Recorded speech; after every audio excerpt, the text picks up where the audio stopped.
Hello friends, नमस्कार संगी हो। स्वागत है आप सभी का आप मन के पसंदीदा चैनल छत्तीसगढ़िया न्यूज में। छत्तीसगढ़ में रोजाना आम आदमी से खास खबर तक सब्सक्राइब कर लीजिए और बेल आइकन को दबाकर ऑल नोटिफिकेशन को ऑन कर लीजिए। चलिए बिना टाइम वेस्ट किए फटाफट से जानते हैं आपके लिए 10 महत्वपूर्ण खबर। रायपुर से बड़ी खबर, मनरेगा के भुगतान में दिक्कत आ रही है। तकनीकी दिक्कत के रूप में भुगतान नहीं होने का सामना करना पड़ रहा है। छत्तीसगढ़ में एसटी और एससी वर्ग के लाखों मजदूरों का भुगतान रुका हुआ है। इस मामले पर पंचायत मंत्री टीएस सिंहदेव ने एक पत्र केंद्र को लिखा है। केंद्र ने 1 अप्रैल से नई भुगतान प्रक्रिया लागू की है, जिसके वजह से ये दिक्कतें हो रही है। नए नियम लागू होने से ये दिक्कत आ रही है, कहना है पंचायत मंत्री का। समस्या के समाधान के लिए केंद्र को भी पत्र लिखा गया है। जल्द ही इस समस्या का समाधान होगा। कोरोना संकट के बीच निश्चित ही कई लोगों को आर्थिक लाभ मिल रहा था, तो वहीं बैंक अधिकारियों का इस बात पर कहना है कि अभी बैंक में मैपिंग का काम जारी है, जिस वजह से अभी 17 मई तक भुगतान नहीं हो पाएगा। आपको बता दें कि हमारे प्रदेश में एससी और एसटी वर्ग के लोग आर्थिक रूप से पिछड़े हुए रहते हैं। ऐसे में इन्हें सामान्य जनजीवन बिताने के लिए काफी दिक्कतों का सामना करना पड़ रहा है। प्रदेश के मुख्यमंत्री भूपेश बघेल ने प्रधानमंत्री नरेंद्र मोदी के द्वारा प्रधानमंत्री किसान सम्मान निधि योजना की 8वीं किस्त के लिए जारी करने हेतु आयोजित वर्चुअल कार्यक्रम में शामिल हुए। जी हां, प्रधानमंत्री नरेंद्र मोदी के द्वारा देश समेत प्रदेश के किसानों को 8वीं किस्त मिलने जा रही है। आपको बता दें कि प्रधानमंत्री किसान सम्मान निधि योजना के तहत 2-2 हजार रुपए की 3 किस्त किसानों के खाते में ट्रांसफर की जाएंगी और इस पैसे का ट्रांसफर मई माह के अंत तक हो जाएगा। आपको बता दें कि प्रधानमंत्री किसानों की आय को 2022 तक दूना करने का लक्ष्य रखा है। ऐसे में किसानों को आर्थिक सहायता देकर इन्हें मजबूत और आय को दुगनी करने की कोशिश की जा रही है।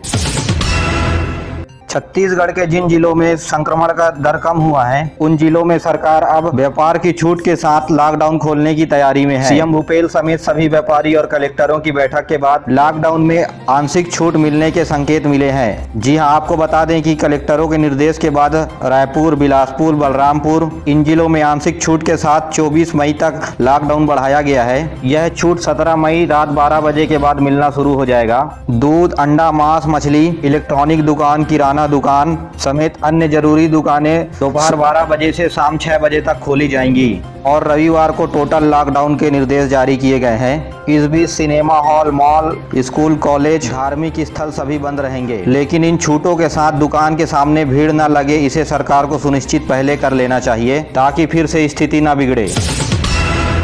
छत्तीसगढ़ में वैक्सीन पर ग्लोबल टेंडर पर चर्चा हुई। सीएम भूपेश बघेल ने स्वास्थ्य मंत्री टीएस सिंहदेव से चर्चा की। जी हां, छत्तीसगढ़ सरकार अब विदेशों से वैक्सीन मंगाने की तैयारी कर रही है। वहीं टीएस सिंहदेव ने कहा केंद्र सरकार को कि सभी राज्यों से टेंडर लेकर विदेशों से वैक्सीन मंगाने की तैयारी केंद्र सरकार करे, ताकि हमें दामों पर भी विशेष छूट मिले। जी हां, आपको बता दें कि देश में बन रहे वैक्सीन में जीएसटी की वजह से वैक्सीन की कीमत बढ़ गई है और जीएसटी का बोझ राज्य सरकार सहन नहीं कर पा रहा है। इसलिए वैक्सीन विदेशों से मंगाने की कवायद विपक्षी दलों से की जा रही है।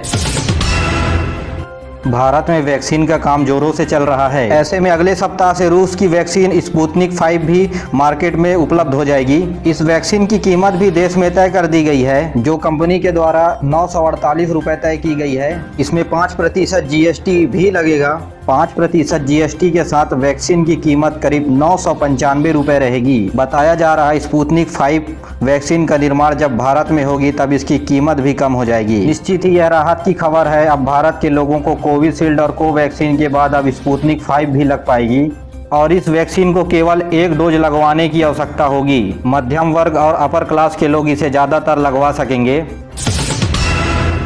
राजधानी रायपुर में नौतपा का मिला जुला असर देखने को मिलेगा। मौसम विशेषज्ञों का कहना है कि इस दौरान 3 से 4 दिनों में तपिश रहेगी। उसके बाद मौसम के तेवर नरम हो जाएंगे। इस दौरान राजधानी में बारिश के आसार बने रहेंगे। आपको बता दें कि 18, 19, 20 में औसत तापमान 43 डिग्री के पार रहा।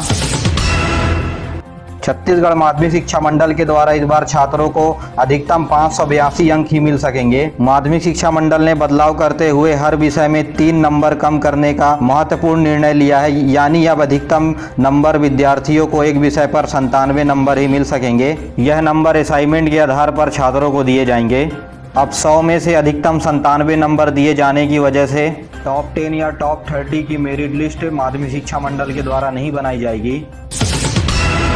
छत्तीसगढ़ में 19 ब्लैक फंगस के मरीज मिलने के बाद 20वां मरीज रायगढ़ में मिला। रायगढ़ के युवक को संदिग्ध हालत में रायपुर के एम्स अस्पताल में भर्ती कराया गया। तो वहीं एम्स के डॉक्टरों का कहना है कि ब्लैक फंगस यानी म्यूकोमाइकोसिस की प्राथमिक लक्षण पूरी तरह इसमें दिखाई दे रहे हैं। दरअसल रायगढ़ के पुसौर ब्लॉक के रुचिधर के खिलेश्वर साहू कोरोना पॉजिटिव थे। 15 दिनों के बाद उन्हें आंखों में धुंधलापन दिखाई देने लगा। फिर उसके कुछ दिनों के बाद उनकी आंखों की रोशनी चली गई। रायगढ़ में ही इलाज के दौरान पता चला कि संक्रमण मस्तिष्क तक पहुंच गया है। तो मस्तिष्क में सूजन आने के कारण आंखों का मूवमेंट नहीं हो रहा है। डॉक्टर के मुताबिक MRI की रिपोर्ट ब्लैक फंगस की पुष्टि कर रहे हैं।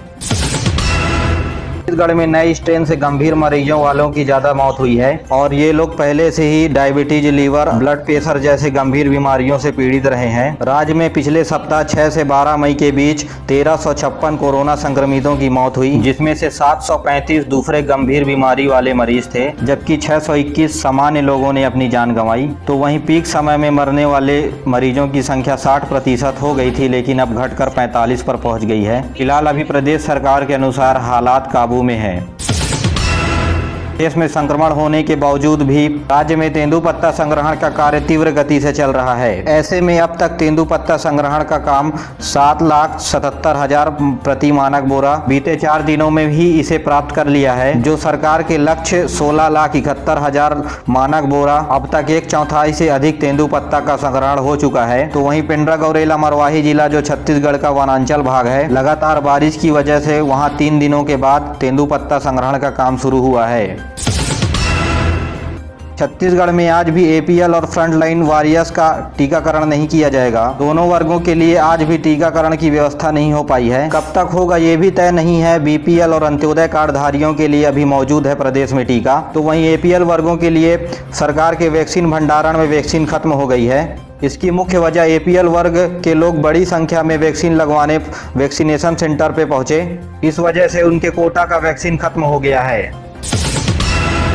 वहीं प्रदेश के किसानों के लिए बहुत ही अच्छी खबर है। 45 से 6500 रुपए क्विंटल हुए सरसों के दाम। यहाँ साथियों, सरसों उगाने वाले किसानों के लिए बहुत ही बढ़िया खबर है, क्योंकि सरसों के दाम पिछले साल की तुलना में 2000 रुपए प्रति क्विंटल के हिसाब से बढ़ गए हैं। वहीं प्रदेश के अंबिकापुर में सरसों की खेती जबरदस्त हुई है, इस वजह से किसानों के चेहरे खिले हुए हैं। प्रशासन के मुताबिक सरगुजा जिले में 1 लाख क्विंटल उत्पादन होने का अनुमान लगाया जा रहा है। जी हाँ, मिलों में इसकी लगातार डिमांड होने की वजह से इसके कीमत में 6500 रुपए तक की बढ़ोतरी देखी गई है।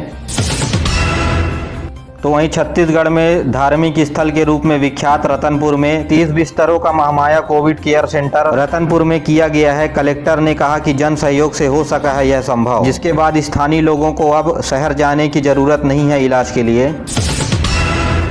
प्रदेश में जिन बच्चों के माता पिता संक्रमण से ग्रसित है, उन्हें देखरेख करने के लिए या संरक्षण के लिए विशेष हेल्पलाइन नंबर जारी किया गया है, ताकि इस संक्रमण के काल में प्रभावित बच्चों का संरक्षण और सामाजिक मदद उन्हें मिल सके। साथियों, चाहे तो आप नंबर नोट कर सकते हैं 1800-572-3969। इसके अलावा आप चाइल्ड हेल्पलाइन नंबर 1098 पर भी कॉल कर सकते हैं। यही नहीं साथियों, महिला हेल्पलाइन नंबर 181 पर भी कॉल करके आप संपर्क कर सकते हैं। तो वहीं संक्रमण काल के तीसरी लहर की तैयारी प्रदेश सरकार करने में जुट गई है। यहाँ छत्तीसगढ़ में विशेषज्ञों को गर्भवती महिलाओं और बच्चों के इलाज के लिए प्रोटोकॉल तय करने का जिम्मा सरकार दे दी है। स्पेशल ICU भी इनके लिए बनाया जाएगा। साथियों, अगर आप यहां तक पहुंच गए हैं तो वीडियो को लाइक कर दीजिए और अपने दोस्तों के साथ जरूर शेयर करिए। अगर आपने अभी तक चैनल को सब्सक्राइब नहीं किया है तो सब्सक्राइब करके ऑल नोटिफिकेशन को ऑन कर लीजिए, ताकि रोजाना प्रदेश की जानकारी आपको मिलती रहे। दीजिए मुझे इजाजत, मिलते हैं अगले वीडियो में। तब तक के लिए जय हिंद, जय छत्तीसगढ़।